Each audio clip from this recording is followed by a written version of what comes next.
Hi, welcome to my channel. My name is Ashley and I'm a six-figure reseller on Poshmark and eBay. Today we're going to talk about BOLO brands and BOLO styles and which one's more important or which one you should pay more attention to and how they all relate.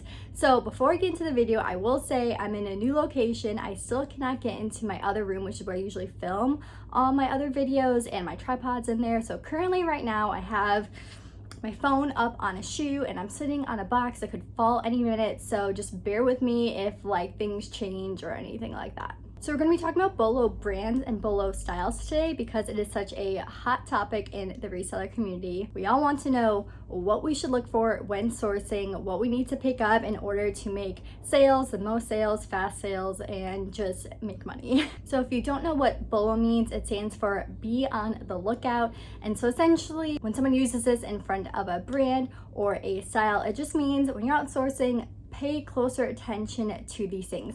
And I like to start off with that because sometimes I think a lot of people will think that BOLO means pick it up right away no matter what, source this item. But still, you have to remember, it essentially just means look out for it, and then once you find it, still make sure that you're doing your due diligence of looking through the item and seeing if it's a right price, right for your closet, and everything like that. Also, I will say with going into the type of data that you'll see going into with this video, there are going to be some outliers beyond the outliers that I even talk about. Just know that it's still hard to fit everything into one category when talking about things. There's so many gray areas. I'm pretty much going over really black and white view of both of these things. So first, I'm going to talk about how BOLO brands and BOLO styles relate to resale price. And so going into this, we're going to go in with the notion that majority of the time, 90% of the time, you are not going to sell something over the retail price. There are those really rare desired items that are out of stock and the demand is just super high that it can be sold over, but still majority of the time the items that you're picking up are going to be priced under retail price. So I made this little graph here. As you can see, it is resale price and desirability. So I have this line here for two different items. So one being an item that's retailed at $500 and one being $100. And so if we take the notion that you do not resell over the retail price majority of the time, then that kind of limits it where you're able to price it at. So this one's limited at $100 and this one's limited at $500. So the more desirable an item can be, the more you're able to price it closer to that retail price. So as you can see here with this pink line for the $100, essentially if it's not desirable, you just can't sell it. And then all the way up to you can sell it for the retail price and even a little bit over, as you can see, if it is a rare in demand item. And then we have the $500 retail item, just kind of use arbitrary numbers here. And so this one you can see can go all the way up if it's desirable. From this graph, you can see desirability is super important to be able to price it closer to the retail price. However, what we can also see is that this has a greater range of where you can price the item versus here, 0 to 100, you're limited on the number of pricing essentially that you can price the item at. So this does give you more flexibility of pricing an item when it is very high. However, that's not to say again that you're able to price items really close to the retail price just because they retail that way. The style is going to matter a lot still. And I have another little graph that I'll be showing you here. So this is a little Putnam square that I made.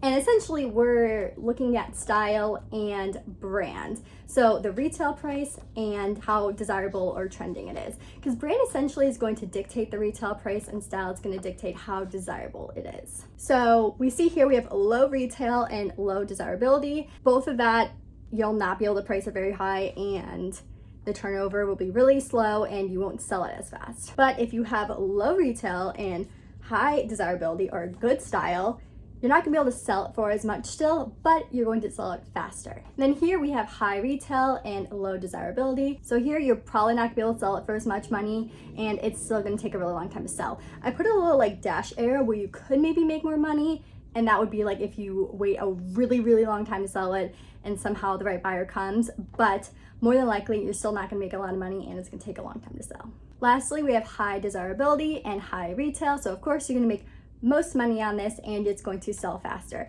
And still I put a little dash arrow with the turnover because still with items that are priced high, depending on it, even if it's a really good style, Sometimes it can take longer to sell just because people may not have that cash on hand right away. It's a lot easier to impulse buy something that is cheaper than something that is a ton of money. People are going to think more about something that costs a lot more than if it doesn't. So what we can see from this little demonstration here is that paying attention to just the brand is never a good idea. You're never gonna make a ton of money and you're never going to sell it quickly at all. So always, always, always, style is going to come into play. So these two graphs here are very important. We'll go into talking about a little bit more how they relate to your business, because from the first graph, you can see that the brand is going to allow you to price it higher, but the style is going to make sure that you sell it faster. And staying in part of these two categories here are going to be really important to pay attention to depending on your business model. So essentially, the Putnam Square described to us are two business models that most people fall into. The first one being that I'll just really quickly talk about here, since it is not what I usually do, and that is sell things for cheaper but sell more of them, or essentially a high quantity business model. So if you're someone who wants to sell items for cheaper, you can find them really cheap, then it's really important to pay attention to style for your business. Things are going to turn over a lot quicker no matter what the brand is. A lot of people are searching for specific styles. You're kind of operating very similar to a resale store such as Plato's Closet, Uptown Cheapskate, Buffalo Exchange, all those stores that are really picking up based on style and they don't usually care what the brand is. That's essentially what you're doing. You want to turn over inventory faster. You can get it faster. You can get a higher quantity of them faster. So you want to make sure things are turning over fast. So therefore style is so important. So if this is similar to your business model, paying attention to BOLO styles, or essentially just what is currently trending at the moment, is going to be very important for you. However, that is not how I run my business. I focus on items that can sell for a higher price, and I'll go into a little bit of the reasoning of that as well, and that is because I aim for a higher profit per item. And so with this type of business, it's really important to know the brands that do sell for a higher amount. So although a profit is more important than your actual average selling price, figuring out items that sell for a higher selling price is going to be important because it allows you greater flexibility based on your profit goal. So let's say, for example, you want to make $50 per item. That is your goal per your item. You may not have a lot of time, so this is the amount that you want to get for spending your times on processing items. So if your profit goal is $50, then if you were sourcing at thrift stores, you would have to be able to sell things on platforms between $60 and $75.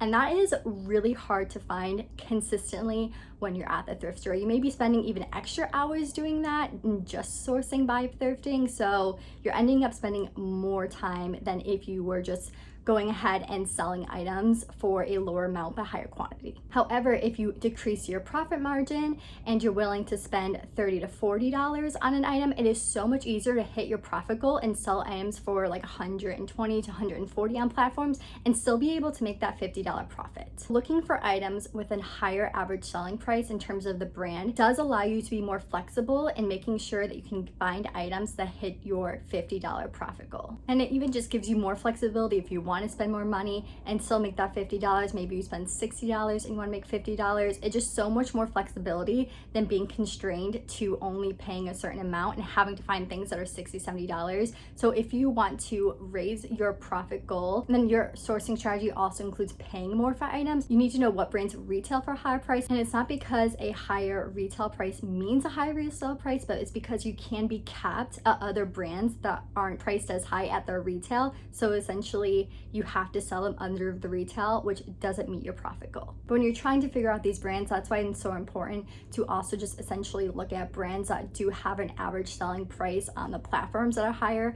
Everything can still vary, but majority of brands have like a range that most of their items will sell between other platforms, especially when you dwindle down to different categories. So knowing these can help you distinguish what you want to look for that actually can meet your profit goal. If you are trying to increase your profit but only paying attention to styles, let's say you're outsourcing and you come across like 5 different wool turtleneck sweaters, which is, great thing to pick up for a fall, a chunky sweater, and all 5 look exactly the same type of sweater, same style, but 5 different brands. If you don't know which one of those retails for higher, let's say you have like 4 boutique brands that the resale price is $50, then you cannot buy those and make a profit of $50 off those. You're better off finding the item that has a retail price of $400 and even being able to price it for $125 to hit a $50 profit. However, as we discussed from the little square demonstration, style always comes into play. You never want to pick something up just for the brand alone. So that's why it's so important to know the BOLO styles within the BOLO brands. And when talking about styles, it can be the category that you're looking, maybe jackets, and then even getting more specific is into blazers, oversized blazers,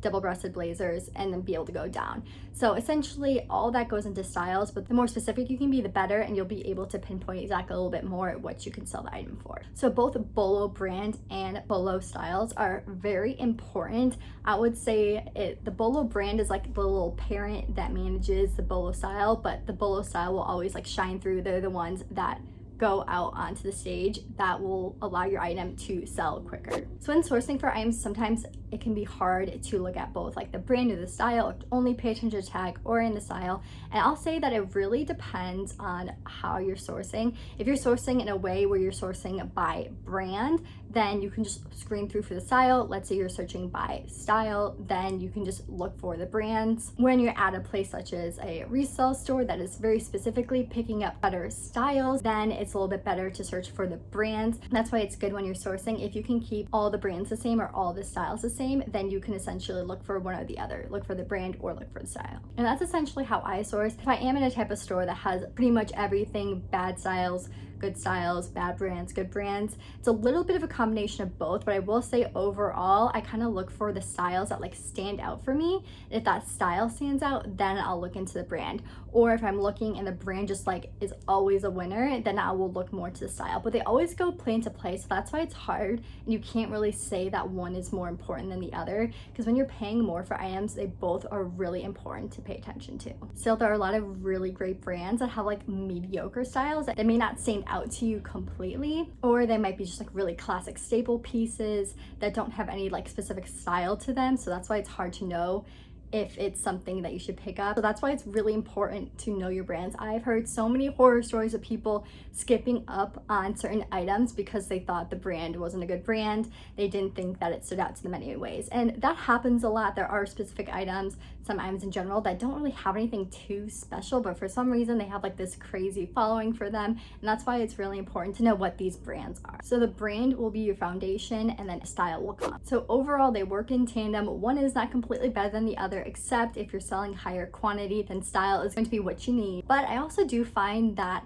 knowing what is trending in terms of styles, that is so much easier to immerse yourself in, because on a daily basis, if you're walking around looking at people and seeing what people are wearing, and if you're seeing a lot of people wearing the same thing, or if you're going to stores and you're sourcing at these stores that are picking up things based off style, it's really easy to determine what is currently trending in style. However, there are so many brands out there, so if you're not immersing yourself into the brands, and there are still even brands beyond what you can immerse yourself in that are out there, then you're not going to know what to look for. That's why I'm all about brand education when it comes to reselling. Even in my ebook, The 6-Figure Reseller Guide, I find that the biggest thing is people just don't know what to look for, and that's why they do have a whole BOLO brand IG page with over 440 brands. I'm always constantly adding to it. But I know some of you might have good foundations in place. You have a full-on strategy of how to source online, how to source different stores in your area, and how to obtain the items, but you're still looking for the knowledge of different brands and styles to pay attention to, especially since they always can be changing. That is why I created a new resource for you, which I am branding Talk Trendy to Me. It is a newsletter that goes out every single week to your inbox that talks about 3 brands to look out for that have an overall higher average selling price,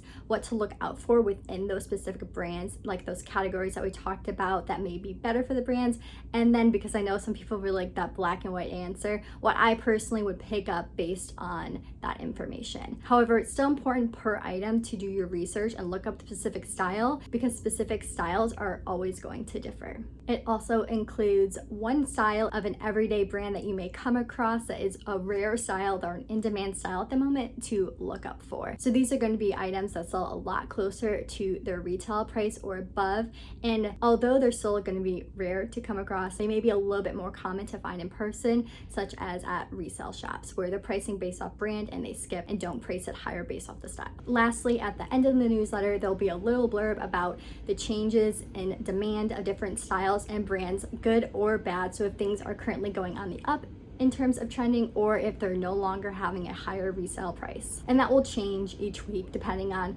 what is currently going on or what I'm finding in the market. So if this is a resource that would help you, you can subscribe. I'll put a link in the description below, or I will have it on my website as well, ReClothCollection.com. It's only $7.99 a month, so like 1 to 2 coffee trips. It's sad that coffee can be like $8 nowadays. So if you can pay for your coffee, you can help invest in your business to grow your knowledge base better. And really overall, if one brand in that month helps you and you find it later on, that is a great investment for your business. And each month I will send someone from the subscribers a inventory piece that I have sourced for myself that I will send directly to you. You can make at least $50 from as long as you have been subscribed that current month and then the previous month. If you are a student of the ebook, there is no need for you to subscribe to this newsletter because you have the BOLO brand page and getting a lot of this information. I'm not going to make you pay for it as well, so I will automatically enroll you in that, so there's no need to subscribe. If you have any questions on it, feel free to leave them down below in the comments or send me a DM on Instagram at ReCloth Collection. But that is it for today. Don't forget to give this video a thumbs up and subscribe to my channel. I put out videos